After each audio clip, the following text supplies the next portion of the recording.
So we have worked with about almost 480 companies in 21 countries, and we have been able to touch lives of almost about 2.5 lakhs. About almost 480.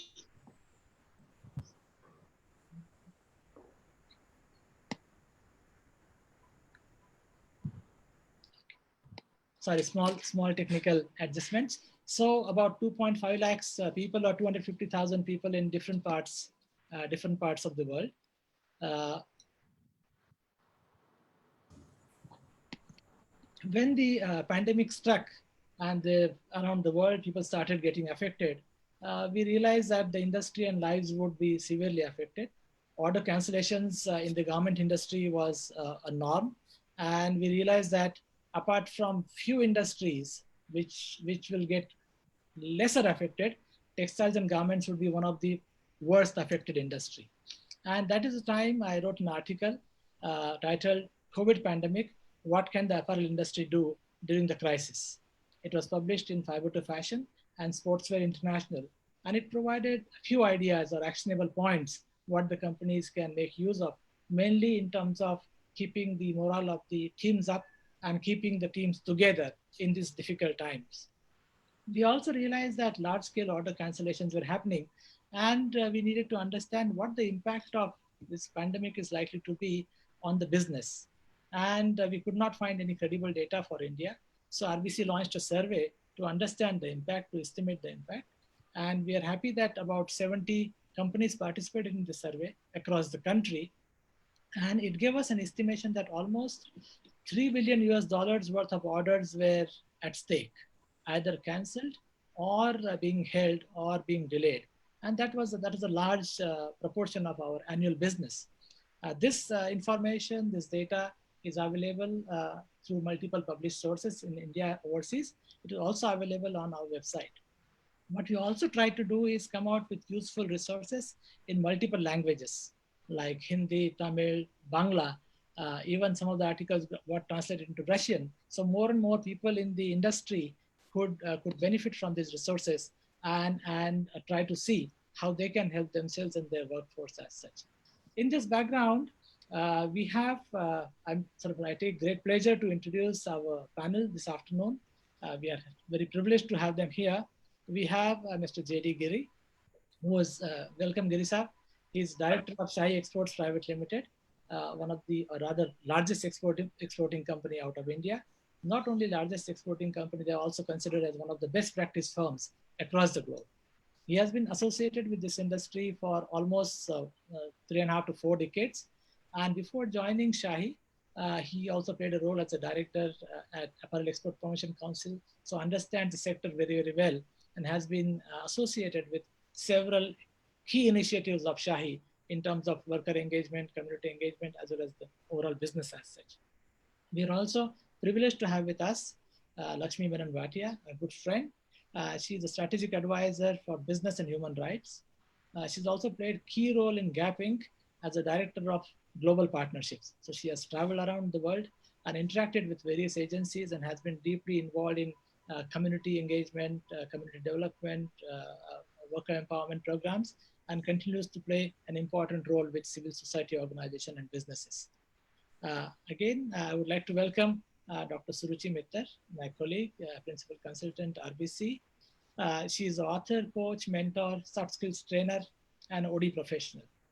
She was also my colleague at NIFT, New Delhi. So we taught together for many years and we continue to work together.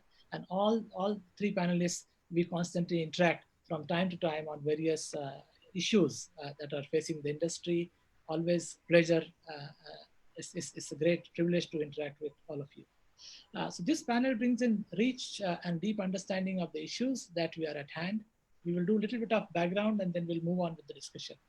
So what we realize about this pandemic, and all of us know that it has not spared anybody, starting from children to youth to elderly, everybody is affected. Countries across the world, so again, it is not confined to one geography. Individuals, businesses, civil society, governments, all of them are trying to find out how to grapple with the situation because it's so overwhelming. And how do we really sort of cope up with such disasters? And while we look at that, the word that comes to our mind is resilience. Resilience, in layman's language, is the ability to bounce back. And if you look at the definition from the Red Cross, so then Red Cross defines resilience as the ability to anticipate, absorb, and adapt to shocks and stresses. I'll again repeat, ability to anticipate, absorb, and adapt to shocks and stresses. Shocks are events like COVID, which are high impact, low probability, and stresses are low impact, high probability events which keep on happening every year, but they do affect our lives. So when our co-founder Manisha and I were trying to understand the challenges, we realized that the agony of some people is very visible. So the workforce having to walk down miles to go home, or people don't have access to food or basic necessities. And these, of course, are the top priority and they must be helped. While that is done, it is also important to know that there are many people whose pain is not easily visible, or they are not able to express their pain or their stress, or the societal norms are such that they can't even look for help. And we need to look at the stresses caused by this kind of a pandemic at all levels, and we need to help the people. So in that background, and we can't really assume that only because somebody is a little more mature or economically a little better equipped, they would be able to handle this kind of emotional stress. Is I think that kind of a thinking is questionable. So in this background, we would like to invite Mr. Giri, and based on his vast experience in the industry, we would like to learn from him how has this pandemic impacted manufacturers, workers, and even the brands. What have you seen? What are the insights you got from this, Mr. Giri? Yeah, thank you, Dr. Bheda. It is really a privilege to be a part of this distinguished and very knowledgeable panel. And in your opening remarks, what you talked about is the quality of life. That is what the RBC is engaged in. And I think this is the time that quality of life gains so much importance in the world today, that everybody has to think about it, that how to improve the quality of life of the neck of the person who is next to me. And particularly, everybody has to take into account that how we can be helpful to others as such. This pandemic has really affected everybody. It came without any warning. Pandemics, do come like that, with scant warning. And it has brought, so much, turmoil in the world. And as you rightly said, that it has not spared anybody. It has not spared country. It has not spared anybody as such. It is affecting everybody's life. And it is but natural when it is affecting everybody, then it has also affected the industries, manufacturers, suppliers, brands, and the workers. Without any distinction, without any differentiation, it is affecting everybody. It has brought, disease, death, and devastation, which we can see around. Now, to be short, when I come to the point of, how it has impacted the suppliers or the industries or the exporters as such, when this was declared, the lockdown was declared on 23rd, 24th of March. And since the declaration, everything came to the screeching halt. The factories got closed. There was no production. There was no shipment. There was no movement, no transportation. Everybody was, confined to home, and they were not allowed to come outside. Of course, certain measures were to be taken in the interest of the lives of the people as such. As we often talk about life and livelihood as such. So this was a battle which was happening, which was going on in the minds of all the policymakers and everybody as such, that we have to sacrifice something for the better good as such. And the lockdown was declared. But it also has its impact on the various other things. The economic wheels, came to the, again, grinding halt. And we were all standstill, and we were not knowing, what is to be done. And the problems after problems, kept on, I mean, coming to us, and we were grappling how to handle, these problems. There were situations, the shipments were ready in the factories, but we were not in a position to move it out to the port. There were shipments which were on the way, but those trucks were stopped. They're on the way, and they were not in a position to move the trucks. There were situations where the drivers and the trucks which were waiting on the road, the driver didn't know where to go for food, where to go for water. He didn't have the money. These situations came. We had some experiences where the driver somehow wanted to reach in a particular place and at least to have some food. On the way, he was stopped by the police and taken to the police station, and the truck and the driver, they were stranded there. Many drivers ran away. At the port also, the forwarders were not available. The CHS were not available. Their people were not available. The inward movement, outward movement, everything got completely stopped. When there is no shipment, of course, there is no money coming back to the exporters as such. And there was a liquidity crisis as such. The kind of, the money, which was, all the CFOs, they were also struggling how to manage the things and all that. So this completely, kept everybody on toes, as well as how to manage the thing, this thing, and then people were not knowing how to do it. This thing. There were some relaxations which were given subsequently of the essential services and non-essential services, and somehow things started slowly moving. Then after, the first phase of the lockdown, second phase of the lockdown, then slowly, the people also started thinking that, activity has to go on. As the Honorable Prime Minister also said, the Jaan bhi hai, Jahan bhi hai, dono bhi, we'll have to, look, for both the things rather than just saying that the Jaan hai, to Jahan hai, those kind of things, happen. And then the shift was there, slowly. Opening of the factories, when certain relaxations were given, was also another area. Initially, which factories are to be open, how they are to be open, to what extent these are to be open, to what extent the manufacturing activity has to be carried out. So these were various questions, and with certain, minimum number of people started, opening the factories, and slowly, things were coming to some sort of, the movement.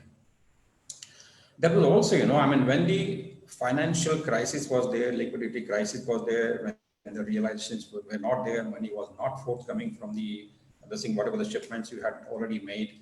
In such situation, there was MHA order, that is the Ministry of Home Affairs order was there, that you cannot terminate any employee during this lockdown period. You cannot, stop making payment to them for the lockdown period as such. So these were the compulsions, and if you do violate these orders, you could be prosecuted under that, Disaster Management Act. So these were, again, so much in the minds of the exporters and the suppliers as such. And for the first month, that is March, all exporters, they could make the payment of the wages. But for the subsequent month, it was very difficult, and many people, then wanted to divide. Some of them, they approached the Supreme Court, and then, the writ petitions were filed. So there was a lot of, hue and cry which was going on. There were a lot of suggestions, a lot of representations which were made to the government. Some were saying that through the ESI is having, a lot of funds. Maybe that, those funds could be used, for making the salary payment and all that. So we kept on going through all sort of, difficulties and, challenges as such. But somehow, now, things are coming to this thing, on track. Now, this is what, in a nutshell, as far as, impact on the suppliers.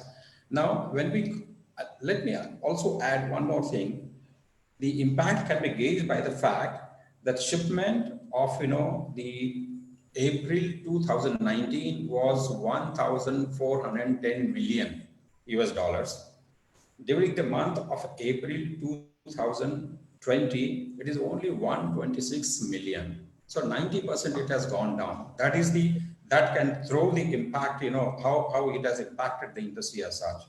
Now coming to impact on the brands as such. Now brands were also not immune to the impact of this, because the countries in which we are supplying, US, UK, plus European countries and everywhere, they were also equally affected, and they're also they had a lot of challenges. In fact, the market, US and Europe, if taken together, it is 730 billion US dollars, $713 billion.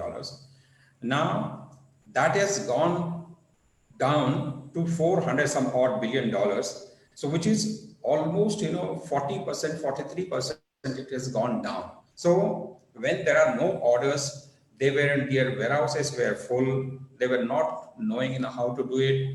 The discount culture, I think it is going to take a different kind of a turn. So these were various challenges for them also. They were also very much in a hard pressed for their liquidity. They were also negotiating with the suppliers for the deferred payment, for cancellation of the orders, for postponing the orders.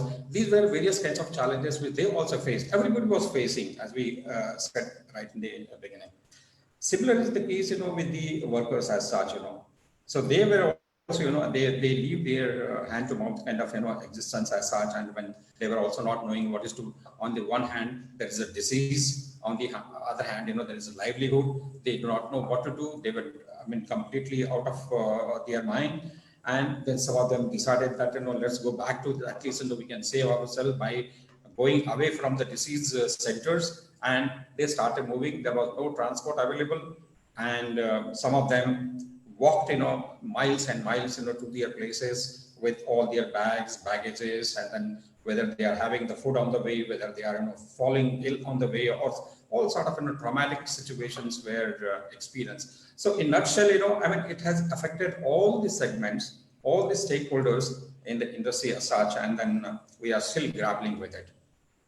Thank you, Mr. Giri, for that sort of setting the stage. I just would like to give two small examples of two companies. Both of them are very well known internationally from Sri Lanka, Brandix International or Brandix and Mass Holdings. And both these organizations at a very early stage of COVID striking started very aggressive communication with their workforce and the community in terms of setting up helpline and issuing various kind of advisory to the workforce, because at this point of time the communication becomes very, very important. And I think these were really excellent examples of how companies can proactively start engaging with not only the workforce but also community at large. What we also saw that the counselors or head of the human resource departments in this organization started organizing live chats where people could ask questions. They started sharing their expertise in terms of how do you handle our emotions. Some very, very good examples came in there, and these principles are applicable to, though we're talking about mainly garment industry, but it's applicable to across the industries as such. So that's, I thought I'll share that. So maybe I will now come to Lakshmi to sort of understand from you, Lakshmi, how do you think that this will sort of fan out? Is there a possibility of going back to old ways like life as usual, or is going to be a drastic change in coming days? What is your view?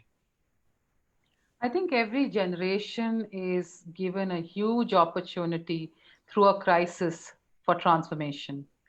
And I believe this pandemic is that opportunity for our generation collectively.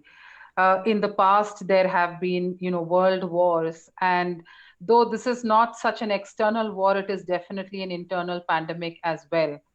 And what it has done, the impact of this has been huge, because you see, the thing about something of at this scale is that it's a great leveler. It impacts, like Giriji said, it impacts everyone one way or the other. It's also shown us how interconnected we are. If we look at the economics of the last 40 years, particularly, all systems and structures talked about separation, specialization, niche, everything was about dividing. And something like this then comes from, Mother Nature, or Mother Nature giving the blessings for something like this to come and grow. And suddenly we realize we are all interconnected, no matter whether we are rich, poor, no matter what boundaries or geographies define us, we are humans, and this impacts us at the deepest level of humanity. I think that's where the crisis has hit, and I think that is where the opportunity for great transformation is. So every problem, I believe, comes with a gift in its wings. And the opportunity here for us is to really relook at life in a new way. I do not believe we are ever going to go back to the old normal. And I think the sooner we accept that, because a global system has been disrupted, the kind of statistics that Giriji is giving for the garment industry, this is true in pretty much all sectors. Look at how aviation has been hit. Look at how, hospitality has been hit. Now, these are big. By the time, I think it's going to take us a year to really understand the scale at which the systems have been disrupted.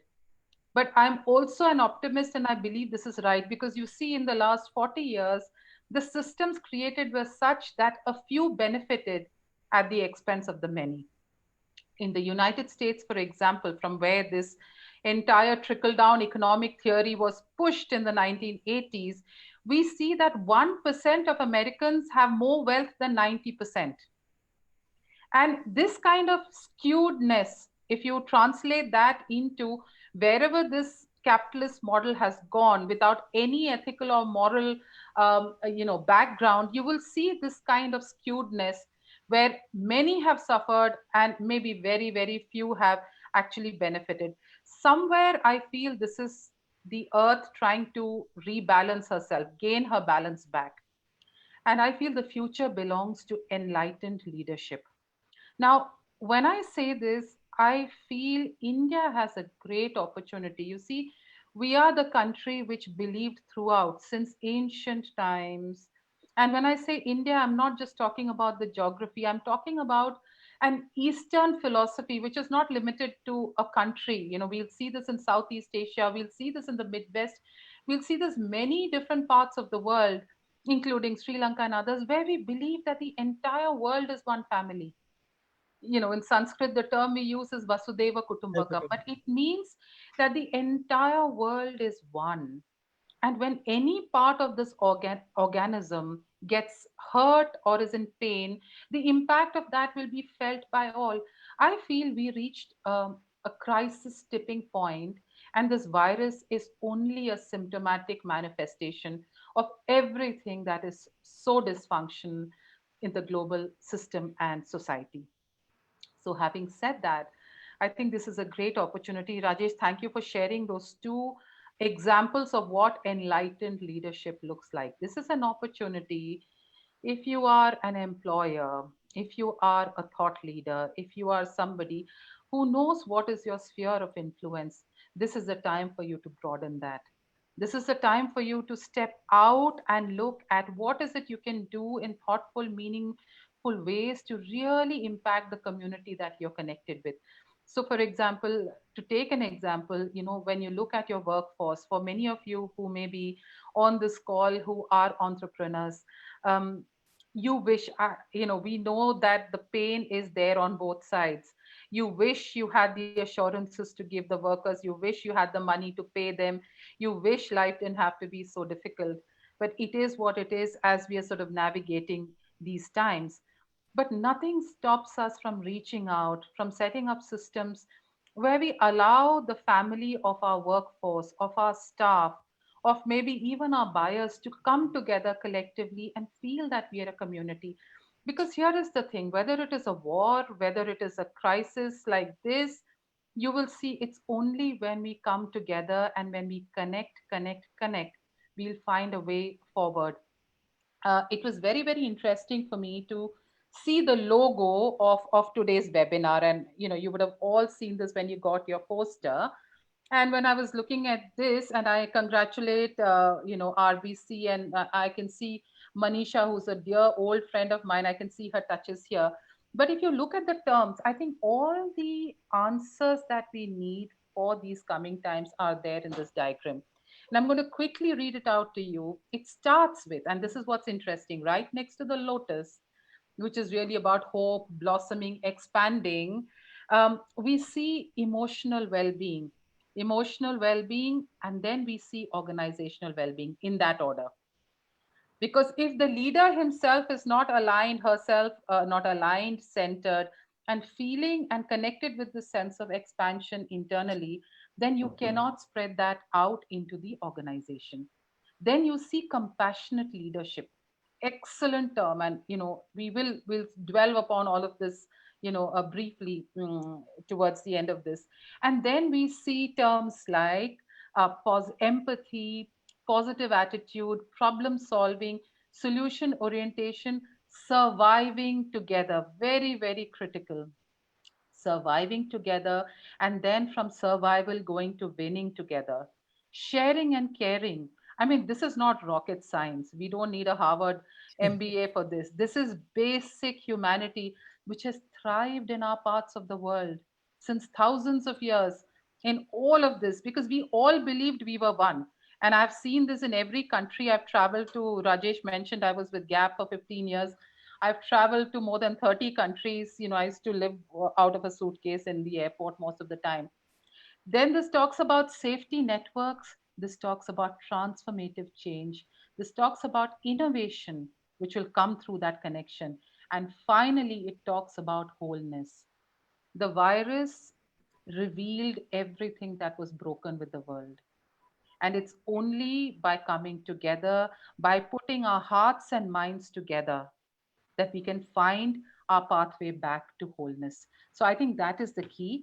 And so to just remind, I think the sooner we allow ourselves to think we've been given a better opportunity to do things differently, and it's only by coming together we can do this. If we look at a whole integrated strategy for wellness, for living, for work, for loving, for relationships, for ecology, for environment, will we find the path forward. It's never going to go back to the way it was. So, get used to that idea. I will stop here. Wonderful, Lakshmi. Thank you for the kind words. And yes, a lot of thoughts have gone in sort of developing that virtuous spiral, if you're to say. So taking things from here and things what you say that really make great sense. So we'll come back to Mr. Giri for a short view on how do you see organizations sort of changing or adapting to this change? What is going at organizational levels? Would you like to quickly throw some light? Then we'll move to Suruchi. Yeah. See, the old norms are getting dismantled. I mean, this is the time that we have to set the new norms as us, and we call it as a new normal. Now, say for example, earlier we used to work 6 days a week, and now of course the factories or the units they are working 7 days a week. This is one change, and this was necessitated because that you have to maintain this I mean the distancing norms, various kinds of readjustment, realignment has to be done within the units or everywhere, not only in one factory but everywhere. It has got to be done that way.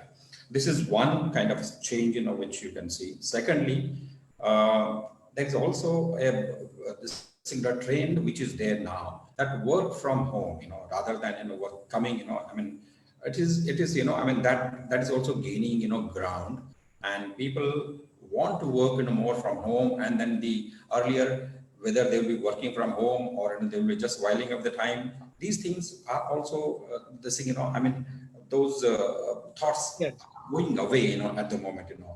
You see, basically we are looking at the results at the moment, rather than how much time you are putting into the particular activity or not.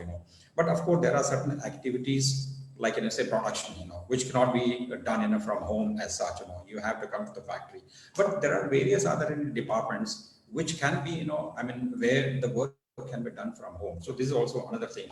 The transport is going to be another thing, because this challenge or the complete kind of this thing, because now there is no transport which is there. There are no three-wheelers which are going, I mean, during the lockdown period, the completely it was stopped. Then how to handle all these kinds of things. So it has given a different kind of a thing. How to go about it, how to bring the people, those people who want to come, or whether it could be the one person coming only on the motorbike, or coming on the cycle. So these are the various kinds of things which are also being practiced now. Besides that, the complete kind of a thinking, the leadership thinking is also aligned to this kind of a new norm of working, and giving way to the this thing, the kind of various kinds of innovative ideas which will be coming.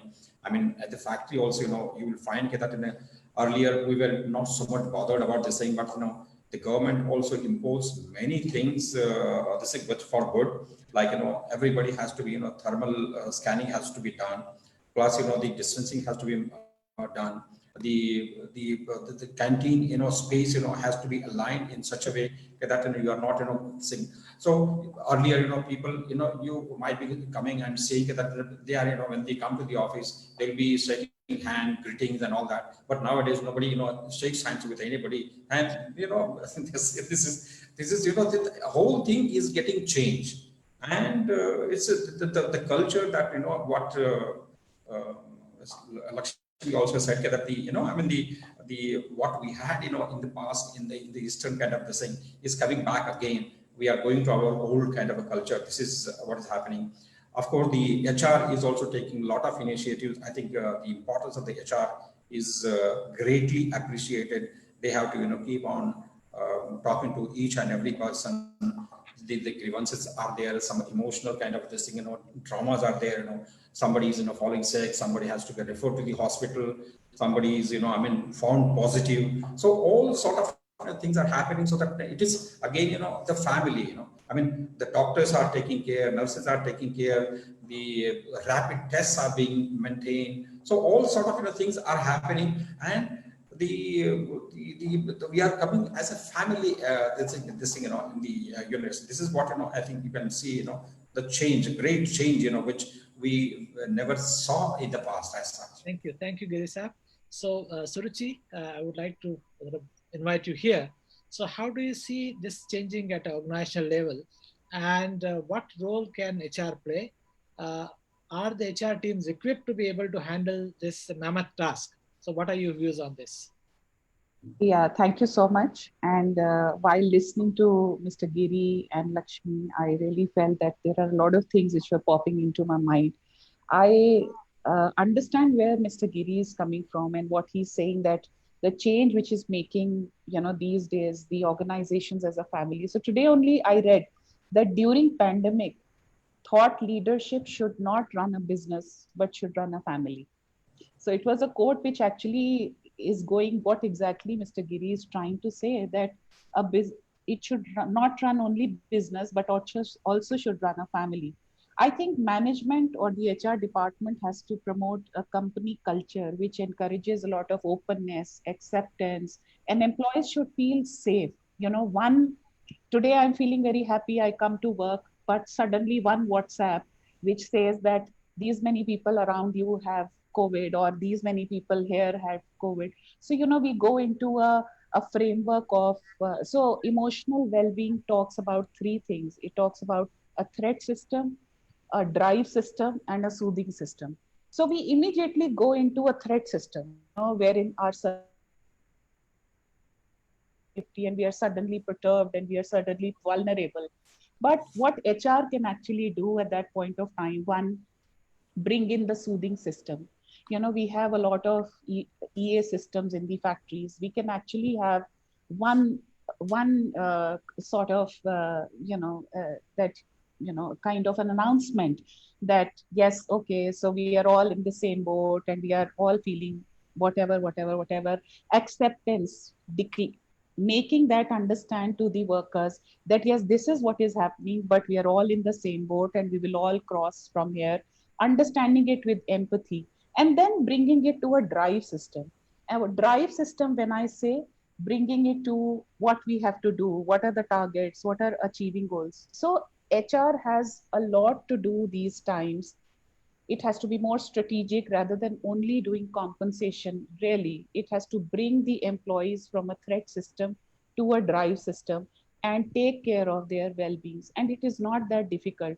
It is not that difficult to be more human. It is not difficult to just ask a supervisor asking in their line, that you're not looking good today. Is everything okay? And I feel that it also talks a lot about thought leadership, the leaders who wish to provide. So I was reading the other day that, has Sonu Sood done whatever he has done because he wanted to promote himself, or he wanted to brand himself, or he actually meant it? So the answers were so clear. It said the stage was open for everybody. Anybody could have done that and could have got whatever he's got, but he was actually human. He was actually, he wanted to help people. And it just takes one thought leader, one organization like Brandix. That is what you're just saying, that putting in helplines, understanding how employees are working towards is changing their narrative, then probably we keep reminding ourselves with the negative aspects again and again, again and again, which is called as rumination. So changing the narrative, HR needs to really understand how is the emotional health of an employee right now. And a lot of organizations are taking a lot of good steps in it, which doesn't consume a lot of money, which doesn't consume a lot of your budgets, which doesn't take a lot from your pockets, but it also only talks about empathy and human touch that you can provide to your employees. And you would see across that people are talking about how this emotional health is so important and critical for not just for survival of the business, productivity, but also how it can bring in what Lakshmi said: collaboration, cooperation. These are the words which are coming in with this pandemic. We've never seen governments coming together for one medicine, for one thing. So I think we can all collaborate. Can't we collaborate as an organization wherein the thought leadership says that, yes, this is what I need to do for my employees. This is what I need to do for my workers. So I think it's all about thinking through what is required. How do I take or give things to my employees? What is it that I need to channelize creatively and more empathetically? That is what HR really needs to do right now. Small question to you, Suruchi, is that this is what needs to be done. Do you see that the HR teams, the way they are organized in different organizations, or the way they are placed and mandated in different organizations, they are naturally ready to carry out this task, or they need to be reoriented, they need to be guided, or they need to be reminded of the true role, what they can play? Yeah, that's a very interesting question. Yeah, because I feel that in this complete chaos, the HR also is using its vision, because one day they get a message, okay, cut this much salary. The other day, the message is these many people have to go off, lay off, etc., etc. So they are also in the space of insecurity. So I think reorientation, bringing them, at least only the HR department can be trained well to actually have a snowball impact with the employees. It will really bring a lot of change, and I am very sure it will bring a lot of uh, a lot of positivity in the organization with impactful results. Wonderful. We have started getting the questions, and we will please let the questions coming in. We will integrate them into discussion. So briefly, coming back to Lakshmi. So how do you see that we create a supportive space within these challenging times? We know this is really a mammoth task, but how do we create some soothing environment and supportive space where employees are working currently? Some of them may be away on long leaves. Some of them are maybe might not come back. But how do, as an organization where they spend time, create some kind of a supporting environment where they feel that yes, they're being cared for, and they're prepared for future. They see some hope. Sure. So couple of things before I come to this answer. I was just listening to what our earlier panelists were saying, and I think maybe it's time for us to really change the human resource department to the human resilience department in these times. Because what the human resilience department should do is work on developing and strengthening the organizational and individual resilience. And there are ways that can be done. One of the things, and anybody who is a part of this ecosystem will understand, and this is something that's bothered me a lot personally. Through our networks, we've spoken to so many of the workers who've had to return back in terrible situations and so on. You know, it's not the pandemic that's broken them, it's the loss of hope. There's a huge trust deficit right now because they feel they were let down by people and systems that they were dependent on. So, in some cases, whether it was the employers, whether it was the management, whether it was the landlords, whether it was the government, they were made to feel, you know, when you're dealing with a health issue, this is common sense that when you keep people feeling good about themselves, you get them to strengthen their immunity, to hold a positive vision, they can come out of the crisis. Somehow this crisis has been dealt in a very different way, and a huge part of it is thanks to the influence that, unrestricted social media can have, or media can have on people. So the first thing is get out from the WhatsApp university. Mhm. Because going back to Suruchi's point, you could be feeling totally fine with your day, and there comes in a WhatsApp with all kinds of. So get out of that. Be very, very discerning. When we are going through an energetic churning, which is what these times are all about, a lot of the toxicity in the systems come out. But we have a choice. We are not choiceless. We have a choice of what we want to allow into our space and what we don't. And this doesn't mean staying in a state of denial. This means acknowledging what the problem is, but not being focused on the problem. अब आधे kilometre में एक किसी को corona हो गया, 500 metre में, 200 metre में, this kind of, okay, so I'll just say this in English. So, with certain, technology, everyone is constantly monitoring who in your neighborhood is now come down with the infection. This is quantum physics. For people who are interested in the dynamics of how things work on this planet, there are rules of physics and quantum physics which tell you that whatever reality or frequency you focus on, you will draw that into your life. So, as a nation, as a world, we've been put into this collective fear psychosis. That is the first thing that enlightened leadership has to dissipate. Which means, as a leader, wherever you are, it could be as a leader in your family, it could be as a leader in your organization, and it doesn't mean you have to be the owner. Whatever role you play, you are an enlightened leader if you chose to be. The first thing is to work on this fear. Work on this fear, heal this fear within, and understand that we are so powerful. The human species is so powerful that if we begin to tap into that power, we can actually co-create our own new reality. Another thing that has come along with this fear, and this has been there, I think, ever since social media became rampant, is so much of cynicism. And somebody earlier touched upon that. We are so cynical when good stories come. Sonu Sood, perfect example. How can we find that one thing to pull a person down who's doing some good? What has happened to us?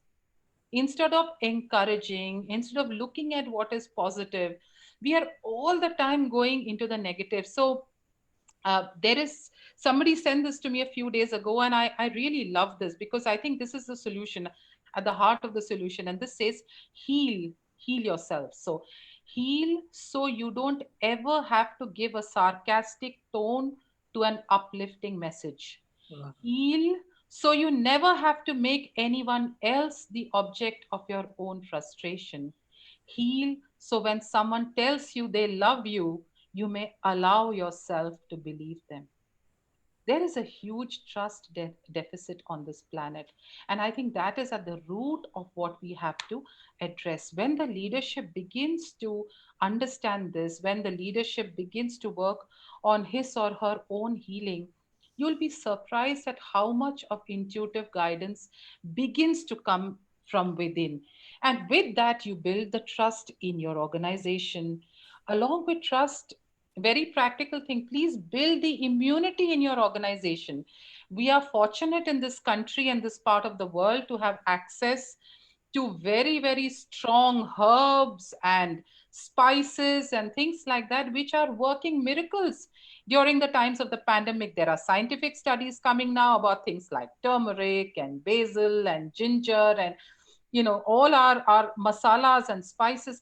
The point is, I know some of the leaders who are actually helping their workers get access to this.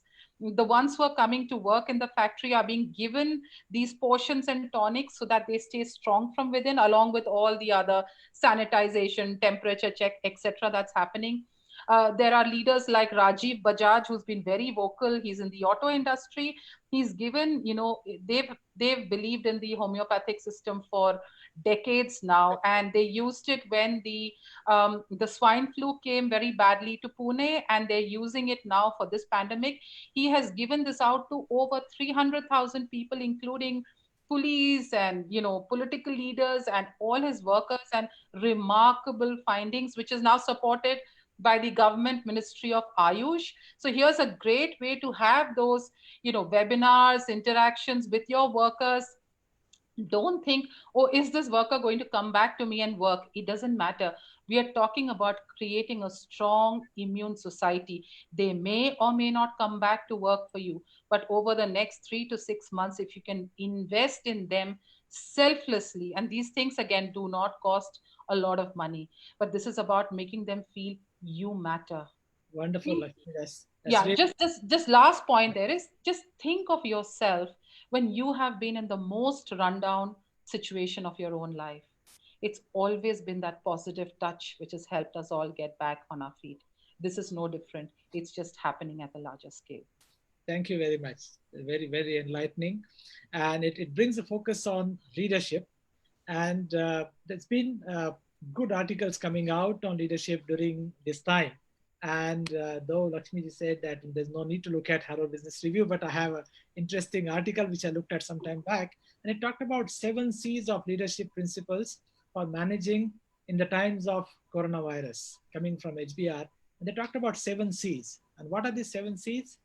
The ability of keeping calm in disturbed environment for a leader, exhibiting confidence that we will and we shall overcome this, constantly communicating across the value chain with the workforce, with the outside world, with the business partners, communication, looking at the opportunity of collaboration to find solutions, to help each other, focus on community so that there's a community, connect with the community, and because we ultimately exist in a society and community, compassionate leadership, and last but not the least, conservation of cost. They talked about 7 C's, and I felt that it's really, really good. And many of these are coming into this discussion. When we look at the apparel industry and when we look at the leaders, some examples have been talked about, but these are relatively larger organizations. But I have 2 small examples to share, and questions are coming in now. So one from a place called Kanpur and other from Tirupur. These 2 organizations were discussing with us. They wanted to go for a management training program, but they're finding it difficult to spare time because they're busy with the production. Always it's difficult to spare time. But the moment the lockdown started, both the companies got in touch on their own, and both the owners said that, sir, the people are at home. Negative news is coming in from here and there. We want to, number one, positively engage them, motivate them up, improve their skills, and connect them during this time. So can we do it? And immediately we got into action at both the organization. People from remote villages joined the program. In some cases, almost 100 people learning together. And while we were not able to run production, they were really able to, in a way, transform their management team and the workforce capability to deal with post-pandemic time. But these are rare examples. Many people really got overwhelmed where people were sort of exposed to negative news and they had nothing really constructive to do, or nor did the management really invest into their uplifting in terms of their capabilities. And that opportunity is lost because those 2 months which are gone will not come back again. So I always try to tell our friends in the industry, make use of this time. It's a golden opportunity in a way. In a difficult situation, we will not come back again, because once now the production has started, now people are finding it difficult to get people, and people are finding it difficult to meet your production targets as such. So that's just a two small quick examples. Moving further, so uh, on leadership side, Suruchi, would you like to share a few thoughts, and then we'll get into question answer, and I'm sure that many things will get covered as we handle questions. Yeah. So thank you. I would start with the first thing, as we've been talking about leadership. I really would say that sensitizing leadership to be tolerant towards mistakes, if any, and rising to the cause of humanity ahead of everything, actually. It's so important that right now we rise above, we come out as a thought leader, and we actually envisage for our own company or factory or organization, that what is it that we need to channelize right now.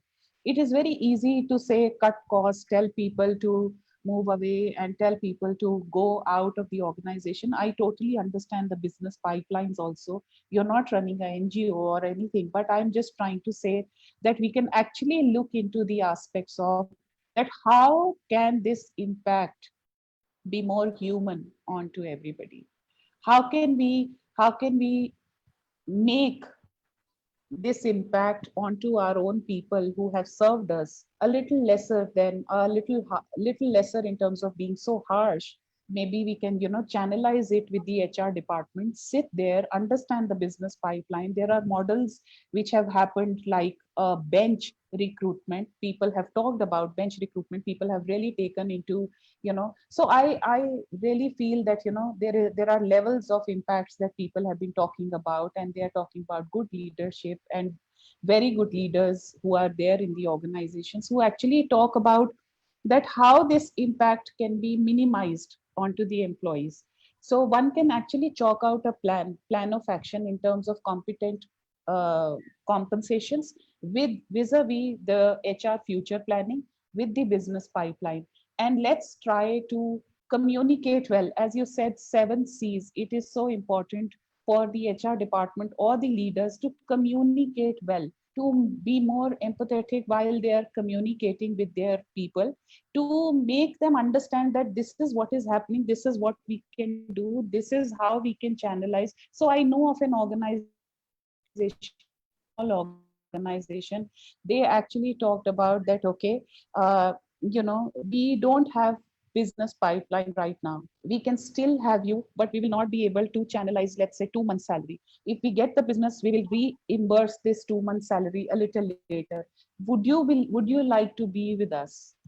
This can be one way of communicating. And the second way of communication can be, we don't have any work and we would like to lay you off. And suddenly a letter and a email goes to an employee. It doesn't leave a human touch. A lot of banks who are talking about good leadership, good aspects, they are actually taking care of their employees in terms of their wellness program, employee assistantship program.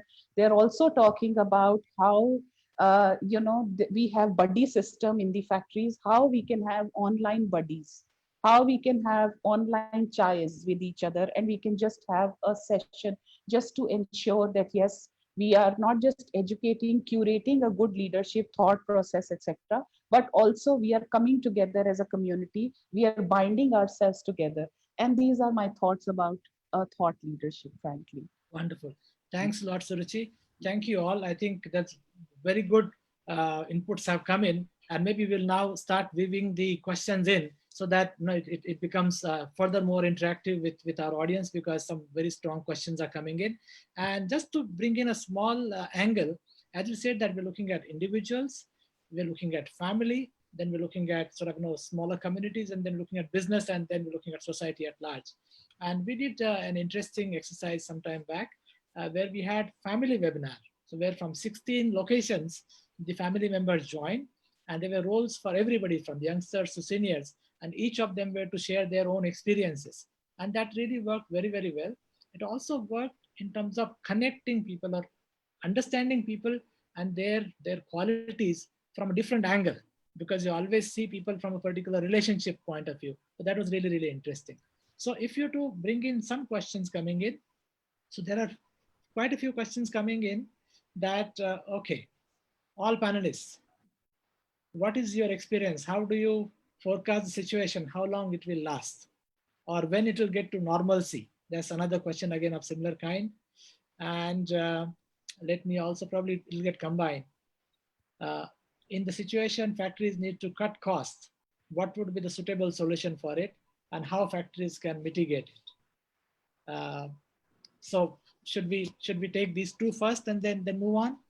Please try to keep the answer brief so we can take as many questions as possible. Giri, would you like to throw some light on the cost challenge and the normalcy?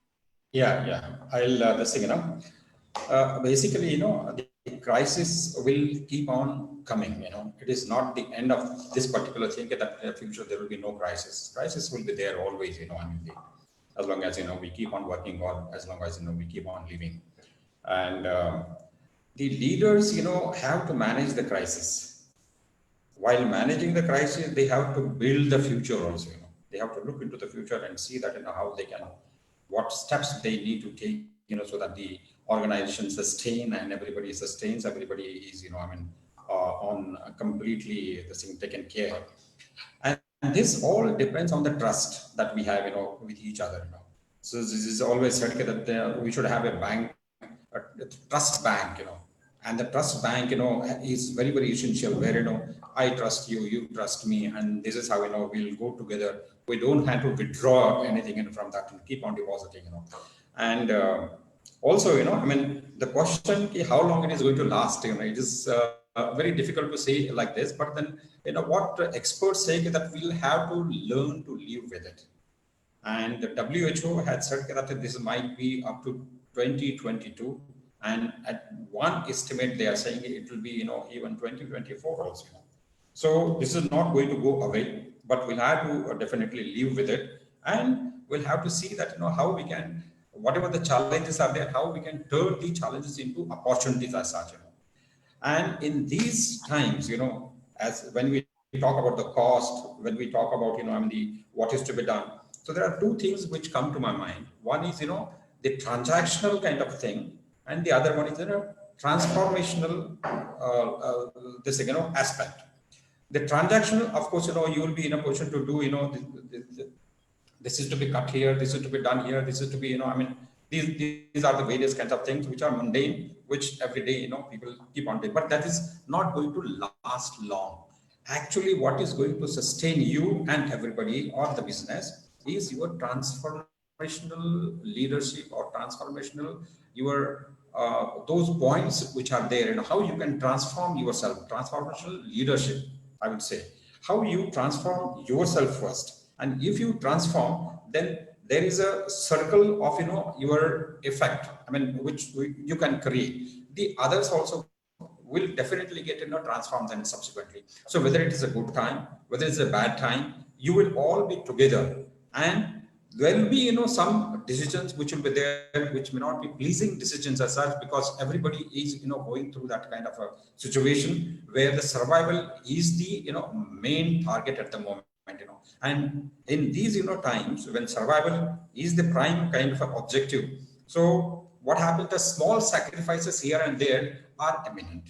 It will be there, but these are only the small sacrifices and the temporary kind of sacrifices. Again, when the situation improves, the things will be back again, this thing. So that one doesn't have to worry so much about this thing and what is going to happen as such. I think that we have to be optimistic, and we'll see that, things will definitely improve, this is what, I feel about it. Thank you, Mr. Giri. I think the point, which is what you brought out, is very, very important in terms of transformational change. And superficial changes, small reductions here and there will not really work. We will have to really evaluate every process and use people's innovation to be, or creativity to be able to develop a new way of looking at business. That's very, very important, and which can help in, number one, adding value to the services what we offer to our customer, and really be the, what to say, a supplier of choice or supplier of future. That's where the customers see that, yes, this is the organization, or these are the groups of companies that can really run with us and have a proposition where they really see that, yes, these are the partners we would like to have, which change will not be very easy for everybody to do, but there's no choice. So from that point of view, small incremental things or cutting some costs here and there might not really help. Just one thought there, and then we'll move further, is what many of the industry friends are saying, that the communication here would really, really help, which means talking to our suppliers, understanding their pain points, explaining your position to them, looking at the future, talking to workforce, talking to customers, and really figure out, can we at least look at how things will work in 1 year from now, how things will work 2 years from now, and come to some kind of understanding where there's a viable mechanism, because all of us need business, all of us need to survive, and we cannot use the previous formulas of this percentage profitability expectation or this that, or how I make money but you lose, or how do I make money at your cost. Those thinking will have to go, which again sort of brings in the concepts of collaboration and things like that. A couple of people have talked about, how do you meet the production schedules, because the ones who have orders are not able to meet, the ones who have capacity don't have orders. So what many factories have done is they're working now double shift, and with less number of workforce, and again trying to sort of maintain the cost down, and try to continue production. So that could be one way of looking at it. Our estimation suggests that in our part of the world, India, Bangladesh, Myanmar, even Sri Lanka, that the overall improvement potential is enormous, which we have neglected for a long time. But now is a time where you can't ignore that anymore, and we'll really have to sort of uh, reimagine everything, go back to the drawing board, get everybody involved, and see how we can reconfigure manufacturing, which is going to be smaller order quantities, quick response manufacturing, and again at an affordable price. But that can only happen where everybody's mind and soul is engaged in the process, and they are assured that we are all in it together, and the organization will work with us, and we together have a possibility of winning this battle, at least. So with that kind of assurance, I assume that certain amount of progress can be made. There's a important question which says that a sizable chunk of professionals are losing their livelihood in the apparel industry. So survey outlines that almost 2 lakh people shall lose their jobs in manufacturing, buying house, and allied activities. How long this normalcy would maintain? Would things become normal again? Or there's a joint question saying that, what can these people do? Because it's a reality that certain people at various levels would lose their jobs. What can be their approach? And what can they do during this time? Any thoughts from you, Suruchi or Lakshmi? Yeah. Yeah. So while what they have said, I'm not doubting that, and I understand where they're coming from. Frankly, IT companies and various other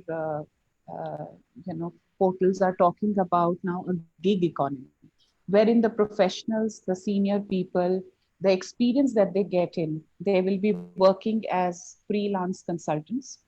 They might not get the benefits of gratuity and various other aspects, but they can actually go in for their specialized services, and they charge accordingly, basically. And they come up as consultant, do a project, and then they go. So IT has already talked about it, and IT has already shifted to this kind of a state. I really want to say to everyone who's asking this question and also who's listening, that they should not lose that, they should not lose the hope. They should actually feel that, yes, definitely this gig economy will definitely come to manufacturing also. And you will have surely, because why, while Mr. Giri was also talking about a very interesting thing, that cutting of cost here and there and a short term benefit should not be looked into. So what I feel is that even manufacturing will move into bringing in specialized people for projects, get the projects done, and giving the compensation to the person for their specialized service. And then it can become like a holistic economy, and it will benefit everyone, I feel. Just one, Lakshmi? Yeah. See, I would say this is I've been seeing some of the questions also. I think the opportunity here is for all of us to really simplify our life, simplify our thought processes, simplify the way we work and connect, and to collaborate much more than before. So, somebody put a very good point. If you look at the world, and one of the lessons the lockdown brought home was that we really don't need too much to live. We've cut down all the extra expenditure of going here there, shopping unnecessarily to fill an emotional vacuum, or to look like the next whatever Instagram model who sort of comes out. I mean, our minds have actually been opened up during this lockdown period, I think, for a whole host of us, which means that if we go back to how we can simply live and simply work, you'll find that a lot of resources will get freed up, number one. Secondly, I think it's an excellent point somebody has made about how do we come together and collaborate in clusters.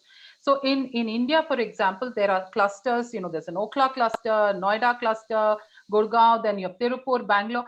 How do we come together? Because there is no more scope for competition. If either we all have to swim together to survive, or then the industry is gone. And this is not just true for India, I think this is true everywhere else.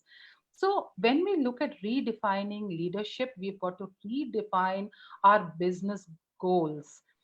Everyone makes a lot of noise about a country like Bhutan, which talks about a gross national happiness index. I think this is the opportunity. We've got to move from this crazy, externally imposed growth trajectory that every quarterly growth and annual growth. What are we going for? To create more imbalance on this planet? Let's simplify. India has been great. I think our parts of the world have been great when we have kept things simple. So go back to simplicity. Yes, Rajesh, you want to say something? That's great. I think there's an interesting observation one of the participant has done, and he says, "I belong to I don't know he or she. I belong to village and I have been staying in urban areas. Right now, I'm staying back in village due to lockdown, and I'm feeling satisfied with my life. I'm enjoying it. And what can we do so that more and more people really understand the importance of rural life? And as you're saying, Lakshmi, it sort of connects with that. And more people are now realizing the value of staying in a rural setting, the quality of life you tend to get to enjoy.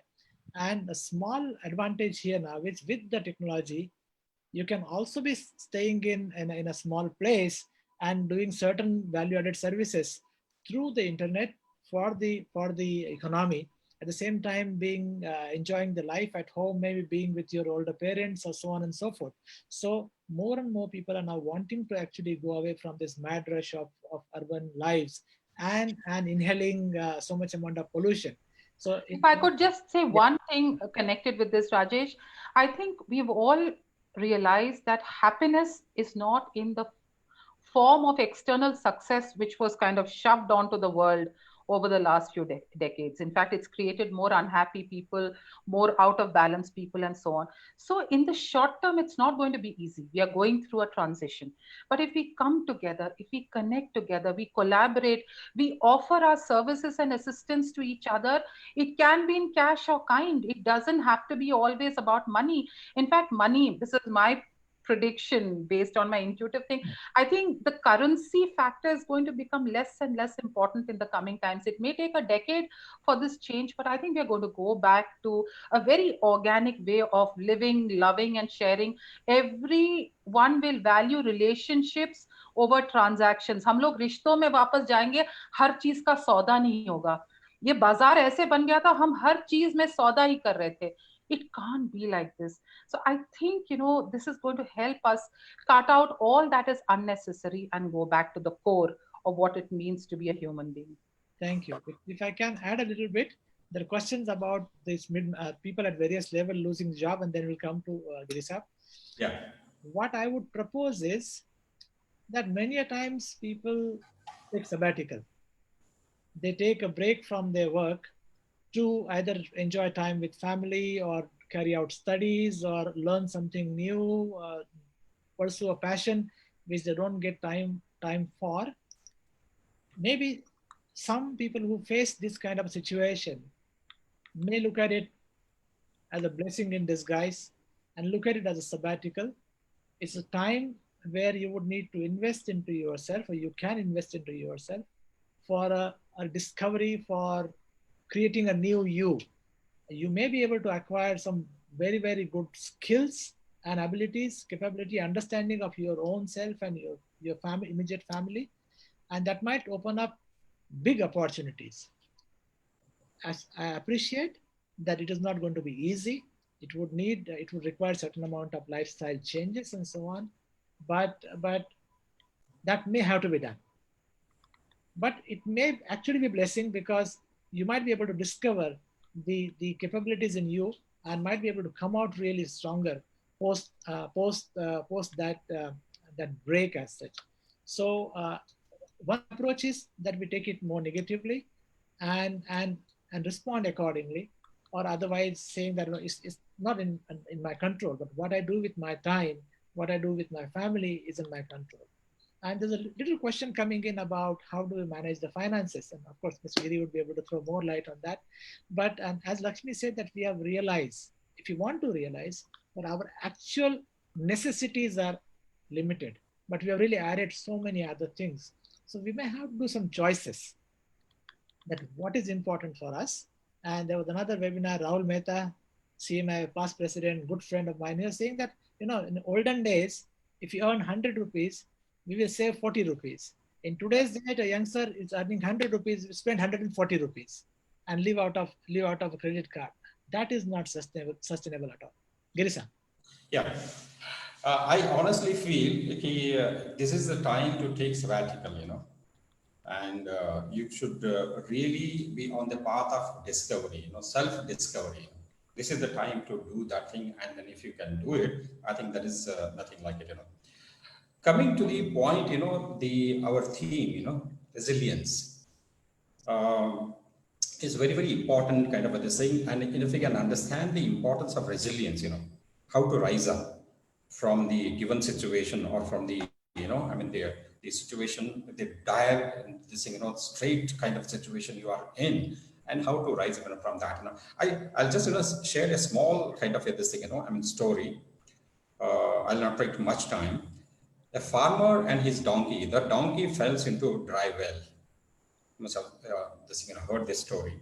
And it's a dry well, and it's a quite deep well as such. There is no way that a donkey can come out of that well. So the donkey is also old one. The farmer thinks that anyway that donkey is old one, and then I have to cover up this well. I'll call some of the neighbors there, and then start shoveling soil into the site. I will fill up the pit also, as well as the donkey is of no use to me, and donkey keeps on crying there because he's not able to come out. And finally, everybody starts shoveling soil, and the donkey cries further. But after some time, everybody feels that there is no noise coming from the well. What has happened? So the farmer goes and sees that thing. The donkey is is rising up. He has come up rather than getting under the soil and all that. What used to happen, every shovel that used to fall on his body, he used to just shake his body and then step up. So this is how ultimately he came out in the process. And then so the thing is that the situation was such a this thing that donkey was almost supposed to be gone, but the donkey this thing somehow this sense of survival is so much this thing. You can innovate your ideas, you can find some different ways, and this is how the donkey can find it out. So today the situation is also like that only. We are thinking that we are gone. We are this thing, something is gone. I don't have the finances. How can I survive like this in this kind of situation? But then, when we see this kind of situation, so every situation brings some sort of an opportunity, and how to use that opportunity for your, bouncing back. So that is where the human ingenuity comes, and this is what we have to really use that kind of. You talk about the finances, the finances, of course, during the lockdown period, how much we spent? We were back home and everything was going so smoothly, we didn't have have to spend so much, we were not going to any fancy places, we were not going to malls, we were not buying anything as such. And then with this same thing, whatever you had, you were happily enjoying with your family, So the finances. Yeah. Actually, you realize that at home, there are fancier places, which you have forgotten. So, Girisha, one more question has come. What can the smaller companies do? Like, can they prepare their HR department to rise to the occasion? Maybe quickly you can say 2 words, and maybe Suruchi, then we'll move further. Can small companies use these practices? Importance of the HR department is really felt now, because earlier, they used to do all the transactional kind of HR, making the salaries and this thing, here and there some issues. But now, this is really, they are getting in touch with the people, They are understanding their emotions, they are understanding their problems, they are trying to, counsel them also, This is happening everywhere, whether it is a small, the same company, or whether it's a big company, the scale may be different, but everywhere, this is what, the HR department is getting transformed in this thing, how they could be really doing the HR kind of a job now, and rather than the routine kind of a job, This is what is happening, that, when I said that the people are going to the hospitals, how they are, connecting with their families, how they are, counseling them, how they are motivating them, how they are encouraging them. This is not the end, because we are all together with you, So this kind of a feeling and building that trust is also very, very important. So this is the time for really that HR to step in and take the control. This is what, the small companies can also do it, So Suruchi, few words. This is a question from Dheeraj Tagra about from Apparel Online, about the smaller companies and role of HR. A quick. So basically, I feel his question, basically, he wishes to ask this, who do not have a proper HR department, probably, they can outsource the services of the HR department, and definitely train the junior staff who can step up and actually understand the practices which can be laid down by an outer help or outer service, or howsoever that particular organization feels that they can do. So a smaller organization also, it is very, very critical how we should look into the models of startups, frankly, who have very small set of people, small setups that they have, but they still outsource HR, because HR is becoming like a business partner, and they are really transformational HR rather than transactional HR now. Thank you. Thank you. We have a question from Karan. Karan Khurana is asking, in light of social responsibility, as said by the panelists, the workers are suffered the most. And what could be done to save their interests?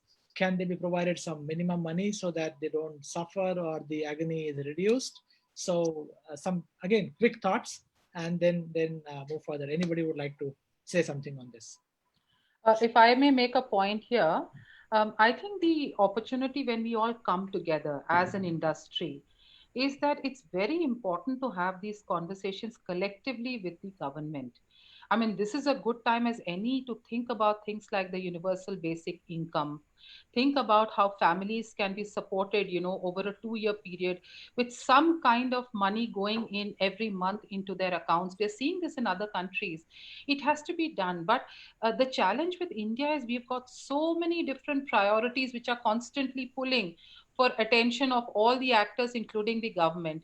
And this is the challenge, but the opportunity for the industry. Can we come together with a collectivized vision and voice of what the industry needs? And can we continue to work to lobby the government, to influence the key people who can, move things within, and really make sure that we get what we need for our workers over the next 2 years?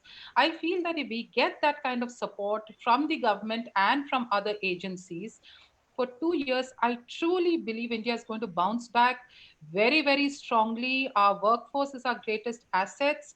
If we can make sure they survive and they're inspired instead of, totally sort of broken down, I think the Made in India has a future, and a very, very bright one at that.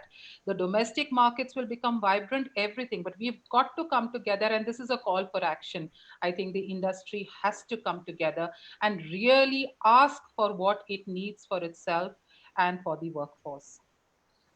Thank you, Lakshmi. We are at about 5:25. So the scheduled time is, we have kept it to 5:30. If the attendees want to stay back, we may extend it by another 5-7 minutes or so, but beyond that will be too much. So few quick questions on that. So few quick thoughts on that. There are people have ability of coming out with some really innovative solutions as long as we apply our mind. And some time back there was a proposition from Dr. Devi Shetty about the medical facility, the medical insurance at a very low premium. Yes. So while the existing government schemes and existing government structures remain, if few industry leaders can apply mind and talk to other agencies, I think we might be able to come out with at least a pilot plan where a small contribution in the better days can really prepare ourselves for a disaster. That sort of was the definition, saying to be able to anticipate the disaster, to be able to absorb it, and to be able to learn from the disaster for future. So I personally see there might not be immediate solutions today, but there is definitely a possibility of coming out with certain solutions which are viable, which are not outlandish, as long as we let our mind sort of accept something which is non-traditional. So that is my quick thought. We'll take some more question, and of course closing remarks also we'll try to get. So what business strategies should be there to reduce operating costs? We kind of have looked at that. There's a tremendous amount of improvement potential in every process, as long as we wear the new glasses and start looking at things. And these methods are not by pushing people. These methods are by using right means and right methods, or redesigning the process itself. And sometimes the results what you get are absolutely unimaginable. So a lot needs to be done there. There are articles available, so much amount of information available. We'll be happy to share later on. There's one question that I'm a loyal employee coming from one of our attendees from Bangladesh. I'm a loyal employee, but I see that the business where I work is struggling. The entire business is struggling. Should I be looking for new opportunities at this point of time? So I will park that question and see if we can take something more, and then panelists can respond. Okay.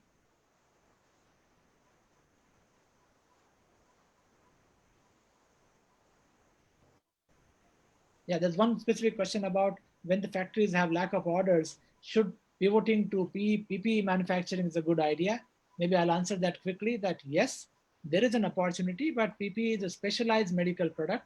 So your quality systems have to be very strong.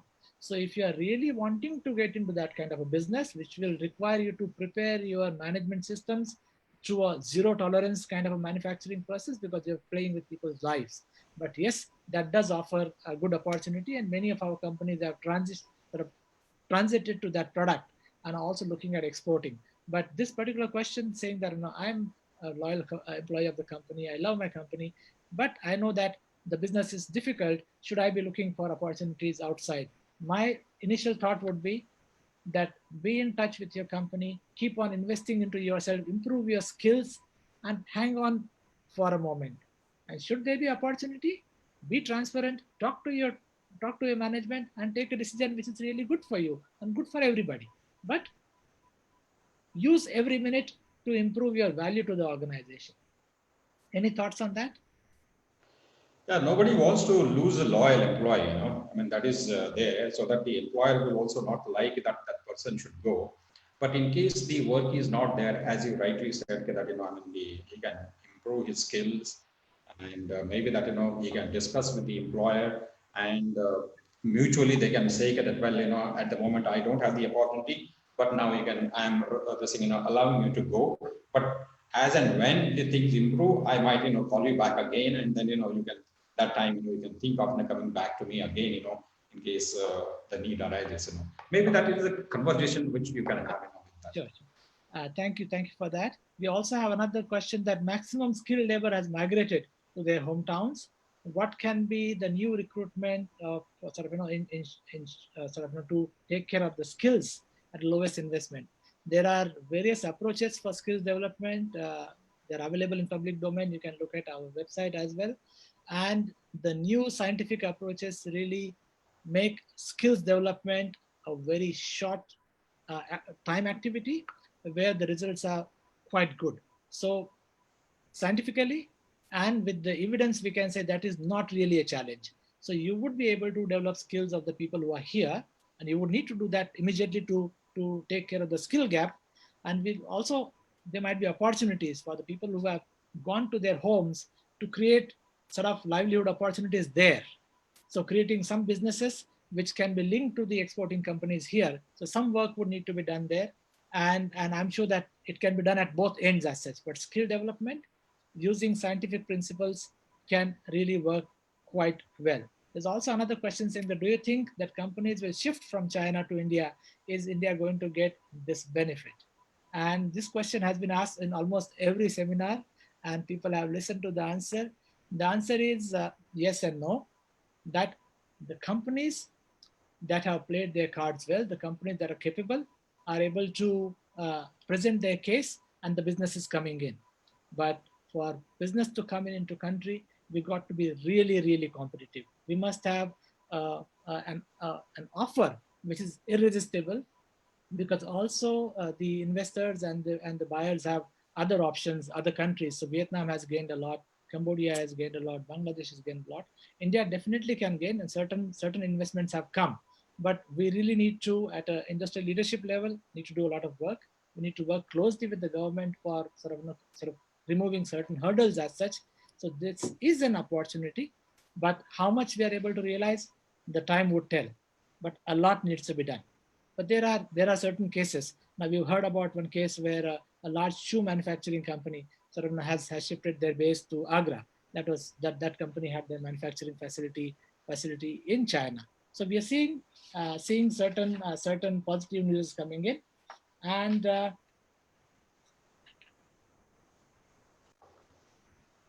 so there's a question about minimum universal pay, and so Lakshmi, you did touch upon that, isn't it? A little bit, yeah. Yeah, so I'd like to answer both the questions, which is about work from China or anywhere else for that matter. You mentioned we'll have to be very competitive, but I'll say we'll have to be very resilient, because over the next decade, there is no guarantee that there won't be another pandemic or there won't be another crisis. What this has shown us is exactly what are the gaps that exist in our country or in the world, in different countries, in the industry, in the business. We need collective leadership to come together and plug those gaps first. Then we have built the resilience which will allow us to invest and create the new structures and systems to be a serious global player. And so while we are thinking of what we need to do in the short term to survive, we require a parallel level of enlightened leadership which brings everybody together in is doing this deep dive. This is not about one seminar. It has to happen wherever you guys are. You've got to bring people together and think that if you've got to go through a decade of, say, crisis after crisis, because let me remind you, the climate change is another very real thing. You have floods, you have all kinds of things growing more and more and more. How are we building our resilience to deal with a decade which is going to be unlike anything we've experienced in our lifetime? If we are willing to look at that question and work collectively and creatively to find solutions to get through that, then I believe every crisis is a transformation and we will transform. Coming back to the issue of universal pay, I think again, collectively, if we create enough bandwidth, and I know that civil society actors, worker rights groups, the UN organizations will all support this ask for some kind of a basic universal income for the poorest of the poor in our country. If we can collectivize that ask and put that together with good mechanisms for dispensation and transparent access, then I think 2 years is the time for, Giriji used the word sabbatical, where the industry is parallelly making sure that our workforce stays safe, immune, strong, while we do all the soul searching and all the creative thinking collectively that is needed to redefine what we want India's future to be. I think it's up to each of us. Thank you. Thanks a lot. We have a quick question from Anirban Biswas. Do you think that the virtual positions like vertical VP or virtual CEO or these kind of things could be possible in time to come? My quick answer to that is why not? And many people will be able to do it. Many people might not be able to do it, but I think it's a possibility which exists. People are talking about doing pattern making from homes, and they don't really have to go to factory, because you have a CAD, you have a laptop, the job is done. So many more opportunities are coming in there. If you have to quickly take some of the takeaways from our discussion, I think our participants are still all holding strong. We have the full strength till now. Strengthen the communication channels across the partners, inside the organization, in the community, with the government, with the suppliers, with the buyers, very, very important. And have open dialogue. That there's nothing to lose in that we are in the same boat, and how do we survive? We need each other to be in business. So that would definitely help. Uh, the industry can use its internal resources for training. Many times we have gems in the organization, we haven't discovered them. It's time to discover them and use their services. Wherever required, take external help. It is not expensive. As long as you look around, and you'll find many ways people will be happy to help.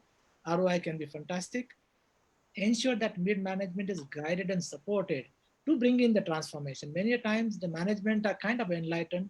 There are some very good policies, but when it comes to the execution of policies or communication of policies at a worker level, there's a mismatch, or there's not a buy-in, because people at shop floor level believe that वो तो लिखने की बातें हैं, करने की बातें अलग होती है, यहाँ तो ऐसे ही काम चलता है.